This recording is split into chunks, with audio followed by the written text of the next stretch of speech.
up? All right, so this is a little bit of a different podcast today. This is Tuesday, the 22nd of October, and we are back on plan, baby. So this is a solo episode of the Refined Strength podcast, and it is something I wanted to do for you guys, for those of you that are listening and are part of the journey of my prep, not just the journey of my podcast, which is obviously not only about bodybuilding and competing and things like that. That's one of the things that has been a big goal of mine for the Refined Strength podcast. But this specific episode is a special prep and show update episode on the show that I just did, the Hurricane Pro. And because today is my first day back at doing cardio, I'm doing this podcast from my Peloton. So I am in my guest room on the Peloton with my camera. Hopefully the microphone works. I did not test it, but we going with it. And also for those of you that have been listening and commenting, I know my microphone recently has not been great, but we are fixing it. So don't worry. Next podcast, which will, I believe, be Sonia's spill on the topic of neurotransmitters, which I'm really excited about. I will definitely make sure that our microphones or at least my microphone is back in working order. So the show recap. So I competed in the Hurricane Pro. This was my first show this season. First show since I competed back in 2021 with my last coach. And so this is my first show with Mark as my coach, Mark Tominek. And, you know, the goal of this prep was not necessarily to, you know, come out with an Olympia qualification and a big win or whatever. Obviously, like, we all compete to win. Like, of course, I would love to win a pro show, but I also know what I'm up against, and I know what I'm capable of, what my genetics will most likely, how they will play out on stage and whatnot. And I know that even though I've grown a lot in this last off season, I'm still going to be outsized by a lot of women.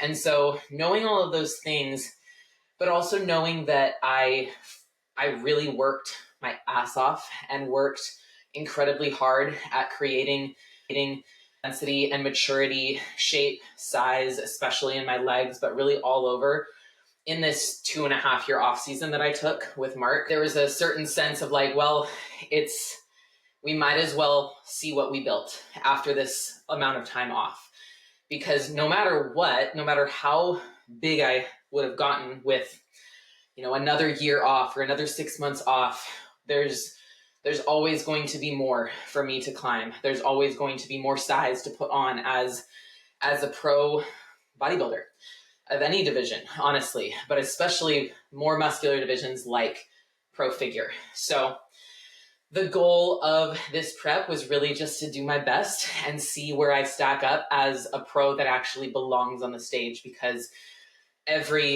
both of my pro seasons previously, 2019 and 2021, I didn't belong on stage, and I really was blinded by the loyalty I had to my coach and the belief I had in his process, thinking that, you know, he's going to pull it together and I'm going to, you know, whatever he's saying is going to happen and it's going to come true.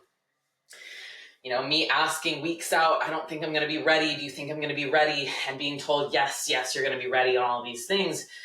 You know, there was a sense of me believing that was true, and then obviously being disappointed, not only in him, but in myself for not being truly real with myself and getting to the stage looking correct. So anyway, back to the present.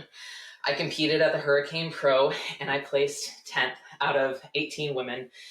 And the important part of this is that placing 10th out of 18 to some at the level that they're at isn't a win. And I understand that. But placing 10 for me, placing top 10 in a pro figure lineup, that was everything. It was truly a win for me. And while yes, there's always things that we can look back on and be like, oh, I wish, maybe we would have done this differently or peaked differently on here or this and that. And maybe that would have helped my placing a little bit. But, placing anywhere in the 6 through 10 spot wasn't going to elicit a different result, right? Obviously, if I had placed 1 through 6, I would have gotten a medal and that would have been awesome. But placing 10th gave me what I wanted out of this prep, which was a feeling of belonging and a feeling of being able to truly be competitive with my physique, and knowing that the last 3 years, both off season and this prep, was worth it, and worth every moment, every hard moment, every bad day, every hard day was all meant to happen because it brought me here to this place of not only placing 10th and feeling and seeing myself up on every post that posts the top 10, like that's been cool. Not just because of seeing, everyone's praise and congratulations and everything like that. It was really about what can this journey, this part of the journey, do for me as not just an athlete in the IFBB Pro League, but as a person, as a friend, as a coach, as a partner, as an athlete to my coach, a representation of him and his hard work. Because that's a big thing that I think a lot of athletes don't think so much about, is when you show up on stage and you don't give everything you have, that's not only a reflection on you, but it comes out as a reflection of your coach too. So a big part of this was to do this for my coach and show people and show him that I can do hard things and I can really I can put myself out there for his success as well as my own. So Hurricane Pro, basically we got there Thursday morning. Me and Austin flew into Florida, got there Thursday morning. This prep started in May 2nd, I think was when I did my first cardio session. So started early May, about a 23, 24 week prep, something like that. Got to Florida in a few days out from the show. Mark and one of his coaches, Brittany Holloman, who's also been on the podcast, they both came in. They stayed with us at the Airbnb. I had the Airbnb with my good friend and fellow coach, Jawku Best, who is competing in the amateur show of Hurricane. And honestly, it was just such an amazing weekend in every way. Getting to connect with my coach in person, feeling that sense of just it being a special weekend with, not only my coach, but one of my closest friends, with my partner, Austin, with Brittany, with, seeing Jess and her husband, and just everyone else that I saw at the show and that I was able to connect with, both there and just people connecting and congratulating me, supporting me throughout the week on Instagram and via text messages. All of this was just such an overwhelming, overflowing cup of gratitude and joy. So when we got there, really just kind of focused on following the plan. Mark peaks in a way where, he gives you a general plan for the week of what to expect, but macros and meals, I was on a meal plan for the last 2 weeks of prep. Those meals can have the possibility of changing day by day or hour by hour, just depending on what he sees. So I was taking pictures for him, even though he was there, because pictures also allow him to look back when we are going to peak again, because he's going to peak me for a show in 2.5 weeks, which I'll get to in a little bit. And so yeah, we kind of went hour by hour. I trained Thursday, took a cold shower that night since we didn't have an ice bath. Got some good coffee, got the Airbnb stocked with all our food. I took a lot of footage for peak week, and that is already out on the YouTube by the time you will see this podcast. So go ahead and watch that on YouTube. Yeah, really the week peak week is about reducing inflammation, reducing stress or managing stress as best we can, and letting the drop in inflammation and stress from the body showcase the physique in the way that it needs to be showcased, right?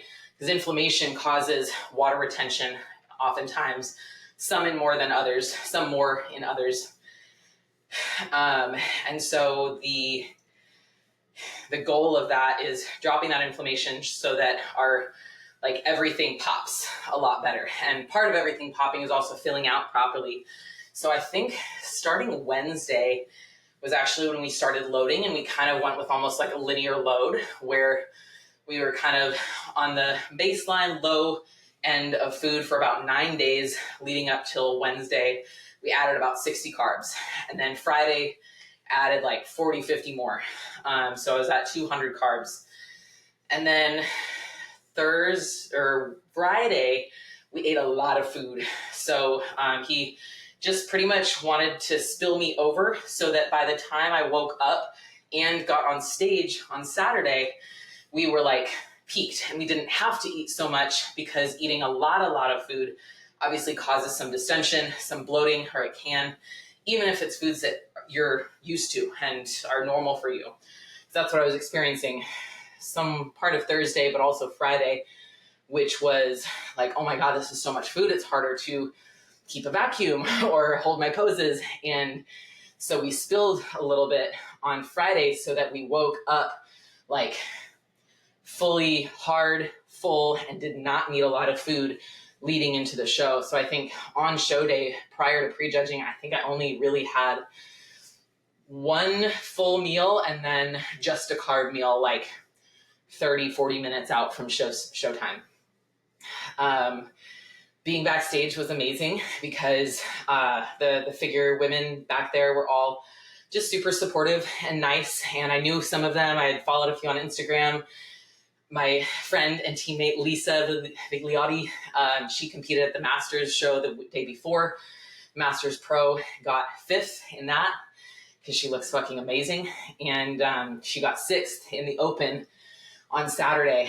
But yeah, so got to see her pump up backstage. We really didn't have any food to pump up with. That wasn't part of the plan, which was new to me. Really, I just had some rice and honey like 40 minutes prior to getting on stage for prejudging. Then we, got pumped up. I really focused on my shoulders and my lats. Did not pump up legs. Really never pump up legs, especially with quads. You want them to be super clear and crisp. You don't want them to be inflamed from any kind of pumping up or blood flow. Then after, so we was on stage, did my routine, and got to follow up Jessica Ray's because I was the very last in the lineup with a name like Sedwick. So I was very last, did my routine, and when I got called to second call outs, it was honestly just so surreal because there was a moment where I was up there and they were about to do second call outs where I had this thought of like, oh man, I bet I'm third call outs again. And it was this fear. And then I heard them call my number, and that was probably the highlight, the best feeling of the entire weekend was hearing my number called for second call outs. Because, with so many Olympians in the lineup, I kind of knew I wasn't getting first call outs, which was fine with me. When I first reached out to Mark in this November 2021, right before I competed in my last show, I told him, I filled out my questionnaire, and I said in there, I looked back on it yesterday, I said, I want to have an undeniably different, transformed physique, and I want to be able to place top 10 in a figure pro show. So knowing that I was in the running for that goal after 3 years of working towards that goal was incredibly special and incredibly affirming. And I just lit up, and nothing was going to stop me from being inside that top 10. Posing and holding my poses and staying as flexed as possible was harder than I thought it would be after so much time off. So that's one thing that I want to work on in the next couple weeks is just some more posing conditioning. Holding poses, especially my front pose. My side poses, I'm good on. I feel great in them. I don't feel any kind of restriction rotation wise, which is great. But my front pose, it is hard to keep my quads flexed for that amount of time that they want it flexed. And they are really looking at every single person. And as soon as you lose a little bit of your edge, they might look away and be like, oh, she's not on. She deserves this more than that girl. And there was a moment when I was up there in the second call outs where I really pulled everything together and I got as hard as I could in my quads. And I looked right at Steve Weinberger, the head judge, and he looked at me and pointed to me and said something to the judge next to him. And then they moved me in a little bit from the very edge. And so that was what kind of solidified me in that 9-10 spot instead of like 11-12. So yeah, then we had one big meal between prejudging and finals and got some pictures, got kind of some rest in, and then headed into finals. Didn't have to eat anything. We stayed full, stayed hard, and that was it. I got 10th place. And there was another moment backstage when we all got to finals, because as a pro, only the top 10 get to walk for their routines or their individual walk for figure. And so having the expediter come up to me and say, are you Rachel Sedwick? He looked at my number and said, Rachel, you made the top 10. You're going to stay here and line up. And everyone else got to leave. 11 through 18 left after they did the initial look and comparison. And then they did our routines. And then we did confirmation rounds, really to solidify that top 1 through 5 spot. And that was it. So it was really exciting seeing Mark as proud and excited as he was, not only to have me there as a top 10, but Lisa in the top 6 was just so gratifying and incredible, because I know how hard he works for this, to put all of his efforts in. He really does a lot, and he sacrifices a lot. And just being part of that, part of what and who benefits from that sacrifice is not something I take lightly. And he specifically has been a huge part of me leveling up my own standards as a coach. And it's a big part of why I've improved so much as a coach, but also as a person and as just a high level executor. It's why I'm able to do as many things as I do in my business, as a person, as an athlete. It's because he holds me to a high standard, but I also see how he holds himself to a high standard. And that's been a big, huge benefit of this prep for me and my clients, is that I have seen almost every single one of my clients level the fuck up throughout my own prep, whether they're prepping, whether they're in off season, a health phase, a gut protocol.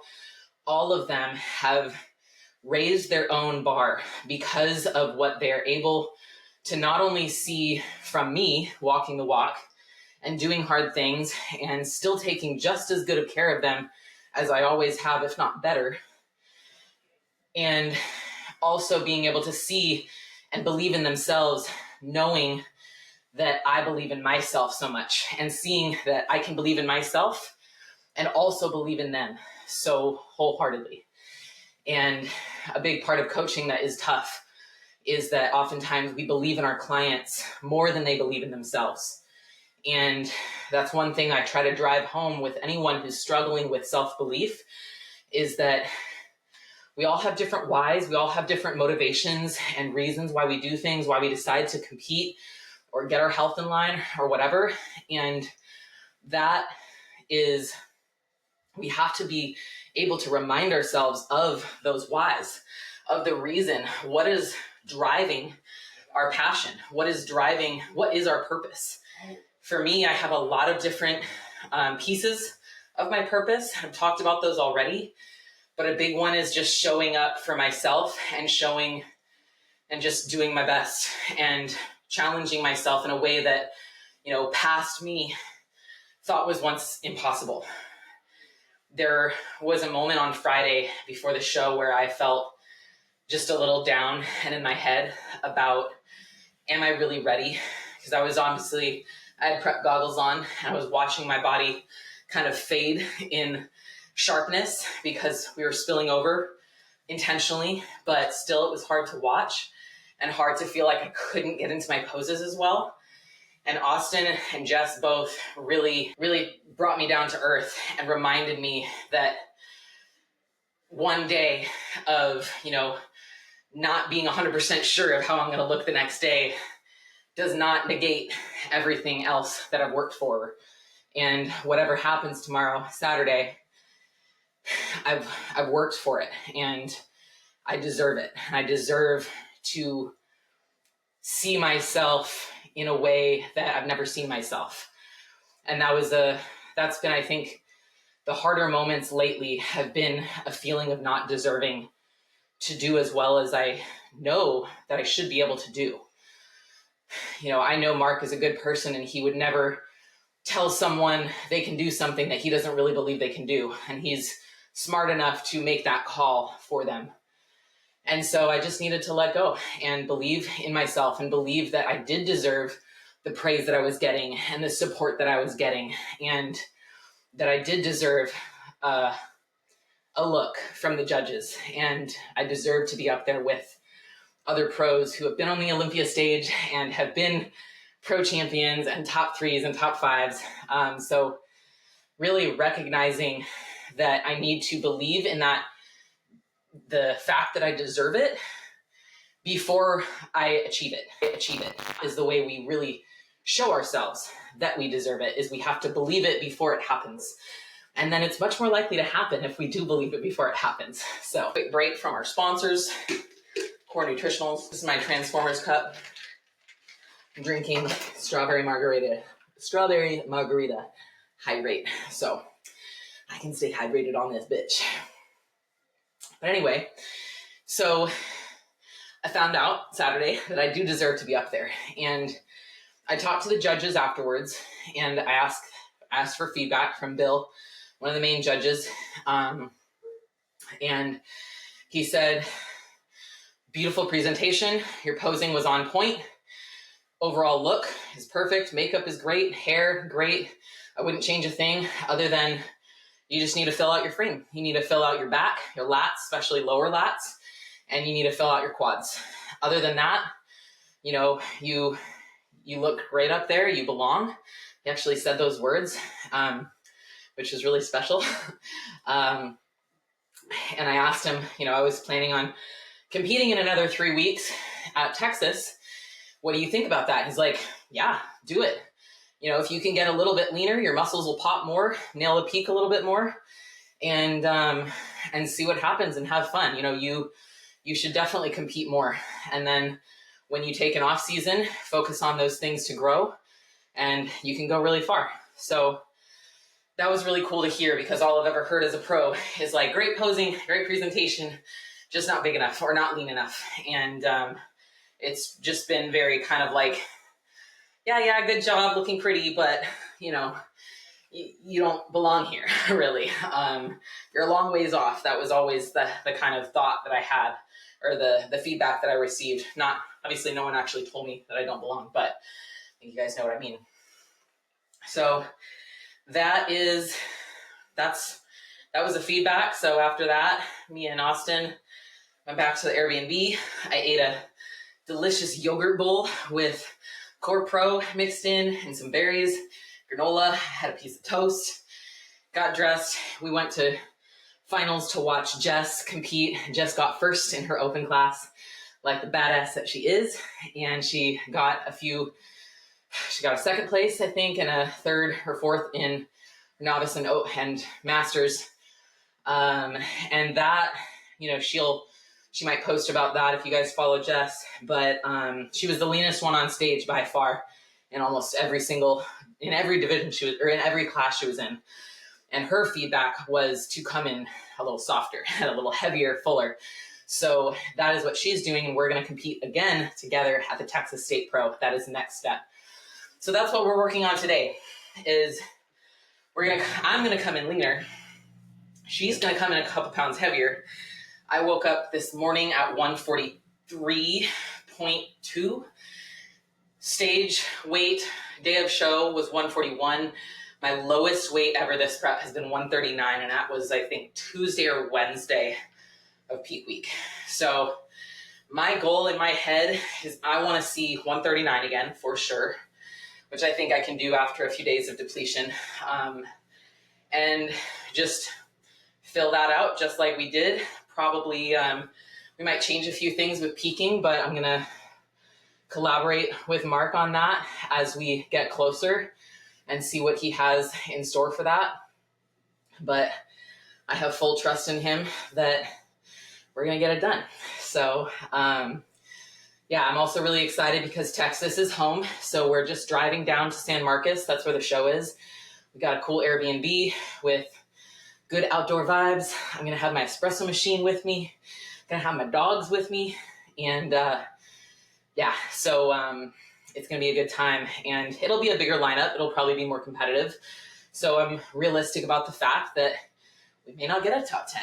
We may be lower, we may be higher. But I'm going to do my best because now I know there's nothing that should ever hold me back from being my best and deserving to be at my best and deserving for that to be recognized. And I think that's one thing that people don't think about as much as being important when they're going towards something big is that they start to have those moments of self-doubt. And the self-doubt itself, like, oh, I don't know if I can do this. I don't know if I'm strong enough. I don't know if I have enough endurance. I don't know if I'll be able to recover from this. And it's all this, I don't know. It's self-lacking. It's like, am I made for this? And what I would give as advice to that kind of thought is, why not? Why couldn't you be made for this?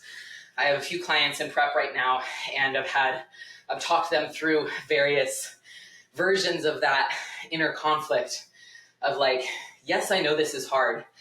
It's probably the hardest thing you've ever done, and maybe the hardest thing you'll ever do, physically and mentally, but many have done it before you, many who are not as strong as you. And if they can do it, you can do it too.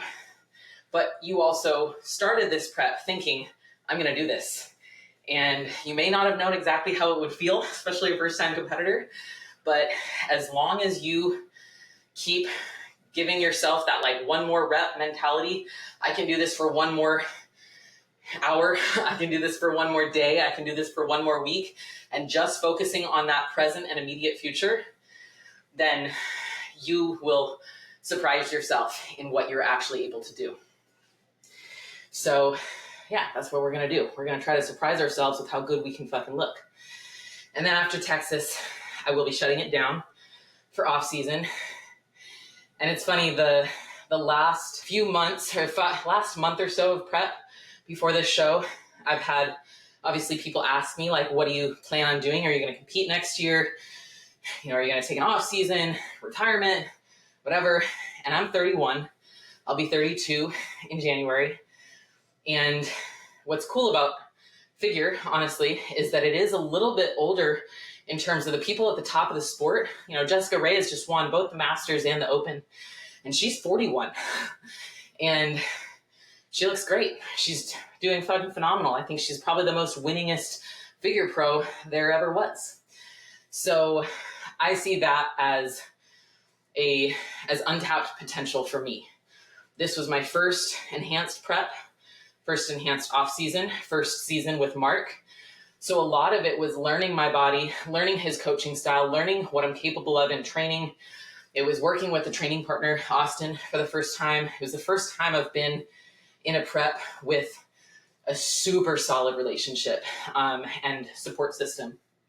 And now that I've been through a toxic marriage during a prep and a lackluster, mediocre, misaligned relationship with during a prep in 2021, and now that I've been through a prep with the fucking most aligned and healthy relationship there ever was in my life, I know that the sky's the limit right now. And that is true of not just bodybuilding, but anything in life, is that when you are aligned with someone else that is in your life, whether it's your partner, friendships, family, whatever it is, and you have just all of your buckets filled with the things that you really hope that they would be filled with, then you have so much more potential. Your vibration is so much higher, and you're able to, because you are loved and you are made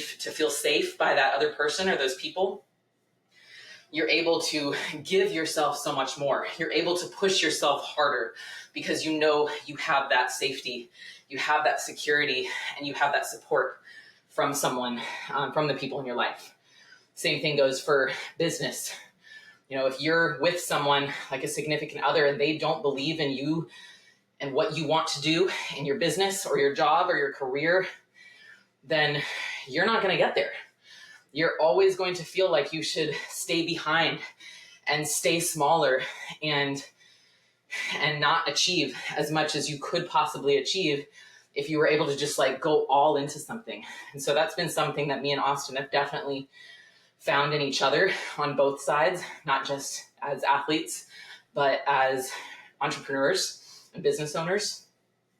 I've seen during the time we've been together, and especially this year through this prep and living in this house, him just explode with success and self-confidence and self-belief with real estate. And he's not stopping anytime soon. And that's because of what not only he's giving himself, but what I'm giving him, and vice versa. It goes the same way for me. So having a solid partner is a huge part of having a successful prep, having a healthy body, healthy mind, healthy soul. So my goal for this off season is to just keep going. And I know that now that I know that I belong, that I can really belong if I make the most out of my reverse diet, my off season, and the next time I step on stage, the next time I start a prep, which was most likely going to be 2026. But we will see. If I need a longer off season, I'll take one.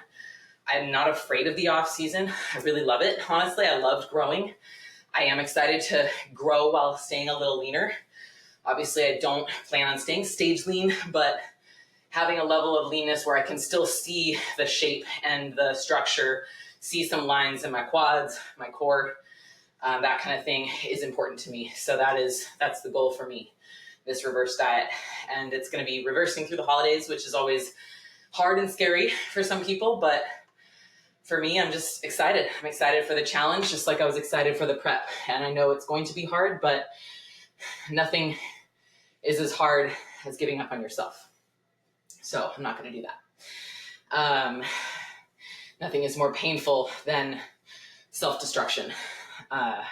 So I'm not going to do that. Now, I have a few more questions that were asked of me that I'll go over that kind of relate to all of this.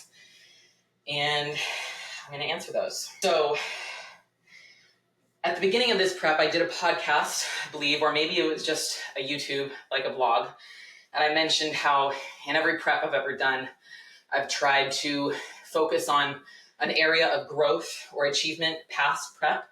And so I was asked about how that went for me. And it went fucking great because very recently, I added 2 new coaches to Refine Strength. So now we have 3 total coaches, myself, Jessica Best, and Daraja Wiedemoyer. Daraja is an IFBB Olympian. Some of you may have heard of her. She was on the last episode. And she has her posing business. She has an incredible work ethic. And she's about to have a baby for the first time. So she's taking a leave and is not accepting clients yet, but she will soon, and she'll also have a postpartum challenge that will launch sometime very soon, probably December, January. And Jess is full steam ahead, working. Both of them came from our former company, and both of them came with all of their clients. So my goal for them is just to continue to help them grow, help them thrive, focus on their growth and development. After I record this, we are all jumping on our first Team Refined call. So I'm excited about that. But that's a big development that I have achieved during this prep that had nothing to do with the prep. I could have waited. I could have said, no, I can't do that. I have too much going on, but I chose to just roll with it and believe in myself. Again, going back to self-belief, believe in myself to do something difficult, like expanding my business and scaling it and also helping others. Bodybuilding is looked at as a very selfish sport that we can't, we have to focus on so much on ourselves, but I don't like that. I don't subscribe to that. I want to help people as much as I can, regardless of the season. That is my purpose. And that's why I coach. That's why I help my friends who are coaches. That's why I listen to friends and I try to be there for them as much as possible. So yeah, that's been a big achievement. Having a vlog go up, even though it hasn't been a perfect, like, regular thing, putting that out there, I know has helped me gain some business. It's also helped me connect more with myself and what I'm thinking and my thoughts, because I'm like speaking them out loud and putting them out there and being vulnerable. Vulnerability is just such a powerful thing for you in relationships, in your brand, in your business, in everything. So showing myself the power of that vulnerability has been a big achievement as well. And then also continuing education. I finished up a mentorship with Austin Stout, did a 9-month mentorship with him throughout this year, and we just finished that up. Probably go back to him at some point for kind of continuing, but I already have other continuing education lined up for the new year that I'm excited about for continued functional health focus, but also contest prep focus. So those are all achievements I am proud of. Another question was, what do I like to do on rest days? Rest days are hard for newer competitors because they think that they're going to lose size or lose progress or stall in their fat loss phases because they're not training or they're not doing cardio. And I actually love my rest days because I get to do so much that is not related to bodybuilding or that is complementary to bodybuilding. So actual rest, obviously that's the first thing. So not going overboard with steps, not doing extra cardio, not going in for an arm or ab day, just fucking resting, allowing my muscles to heal and inflammation to drop. I also like to have a little bit more balanced meals and meal timing. So instead of prioritizing all my carbs around my pre-workout and post-workout meals, I have just a little bit more balanced food throughout the day. So I really like that. And I like eating more veggies, not a ton, but some. Sometimes I'll do the sauna, or I'll go to the tanning salon and sit in the massage chair and get a tan, do some meditation. I'll get caught up on chores, meal prep, things like that. And sometimes the time that I'm not doing, not training and not in the gym and going to the gym, I'll spend that for, calling a friend or doing extra work, working on some admin stuff for my business. My favorite training day is another question. In prep, it's been shoulders and arms have been like a good feel-good session because I get a really good pump. I can see it in the mirror, makes for good selfies, all of the things, and it's not as taxing. So it's not as disappointing when I am not able to train as hard or as heavy. But another part of that is like, I've loved training legs and seeing my legs how they should be in a prep, seeing quad veins right now doing cardio and quad veins training and having the fullness in my quads with separation has been so cool. And it never gets old seeing the quad veins because I had never had that shit before. So that's been another favorite, is just a good quad day. Favorite prep meal, definitely potatoes and chicken. So I do golden potatoes, I cut them into fries, and I air fry them with a little bit of Lowry's seasoned salt. I've been on Lowry's since I was a child on my macaroni and cheese. So I love Lowry's, high sodium, really good flavor, and it's consistent. So try to stay consistent as much as possible. And then just grilled chicken. We have a Traeger type grill or a Pit Boss, and so I just grill the chicken from Costco. And something weird though is that I've been eating my chicken cold more often. Like for some reason, it's just more palatable that way. So I cut it into little slices and I just eat it cold. So that's been enjoyable. Also having a creamy at the end of the day with Core Pro, usually some fat-free Carb Master milk or Fairlife milk. And then I do mix-ins either of fruit or granola, just depending on the carbs that I have. Biggest obstacle in prep is time management, I would say.